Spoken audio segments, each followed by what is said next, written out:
All right, I'm going to discuss a little bit on finger wrist chin, how you could use it in close quarters, like in the Chi Sau. They're already within finger chin, wrist chin. Right? So if we're rolling, for example, if the guy does let me just use one hand because he's in Bang Sau. Let's say, like a lot of people in our lineage, we keep the fingers more pointed towards me.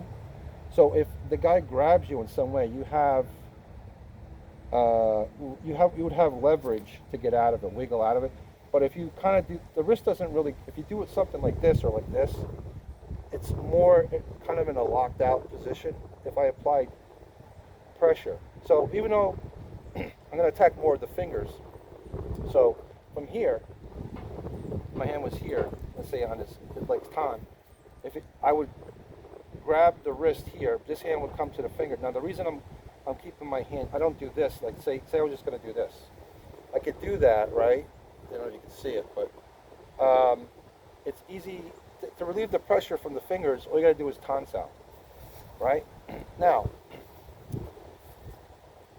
if I keep my hand pressure on his wrist as I do this with the finger, he won't be able to tan out. Nope.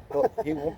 So all I need to do is just immobilize the wrist and then crank it. Now I could get away with it if I do it fast. Maybe he won't do it. But if you're very sensitive and relaxed, even though he was kind of stiff, if you use too much strength, this will work. But if he's very relaxed, as soon as I grab, the guy will automatically do a tan or pull out, right? But if I control the wrist point and as I grab here, he can't really. He won't be able to get out of it. No way. It's got, it'll be too late. He'll have a broken wrist or a broken fingers. or a broken finger. So that's like a little thing you could do for dealing with fingers and Chi Sau. Same thing like with the tan. Let's say he tans, he goes to tan, right? So you can grab here by the thumb, Okay.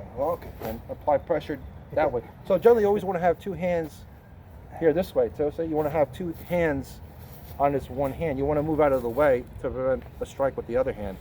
But I'm not worrying about that. I'm just showing you the technical part. So you have to control the wrist. Yeah. If you're going with the fingers, you have to control at least the wrist because he'll wiggle out of it, pull back, do whatever. See, but if I lock it, if I grab it here, then he won't be able to get out of it. Can't move it. All right, so that's it for the finger stuff. Yeah.